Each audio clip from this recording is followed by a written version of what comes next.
Bienvenue dans cette vidéo Maya concernant l'insertion d'une référence dans l'univers.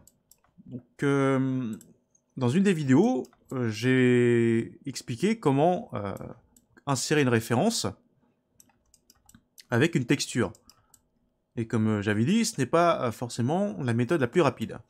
Donc, voici notre méthode pour insérer une image très rapidement dans Maya. Donc là, on clique sur le menu.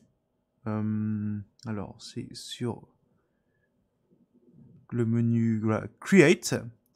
Ensuite, on vient sur l'option Free Image Plane. On clique dessus directement. Donc, Create Free Image Plane. Donc là, ça va nous créer donc, un gizmo.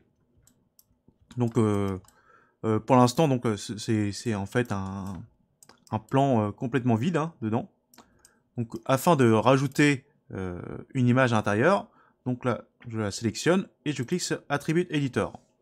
Une fois que je suis dans Attribute Editor, là, j'ai la section qui s'appelle Image Name, dans la zone Image Plane Attributes. Donc là, je vais cliquer sur l'icône dossier et je vais aller chercher mon image. Je la sélectionne, je clique sur Open.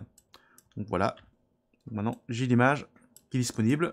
Je fais un rescale pour la mettre à la bonne échelle. Donc maintenant, on va faire un comparatif des deux méthodes. Donc là, vous dites, ah bah, et donc, elle est plus rapide cette technique.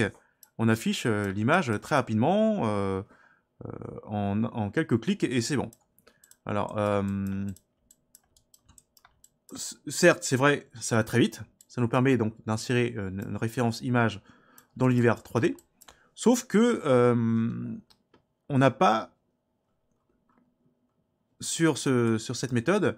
Et là, si je vais dans par exemple, Object Display ou alors dans d'autres sections, on n'a pas la possibilité de rendre ce plan invisible lorsqu'on le passe derrière. À la limite, ce qu'on peut faire, c'est utiliser donc ici là, le Alpha Gain pour le placer en transparence.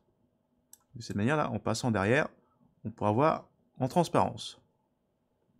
Mais on ne peut pas utiliser la même méthode, la même technique que pour le plan juste à côté, qui nous permet, par rapport à la normale de la surface, de rendre invisible le plan en passant derrière. Donc là, c'est vous qui choisissez la méthode qui vous conviendra.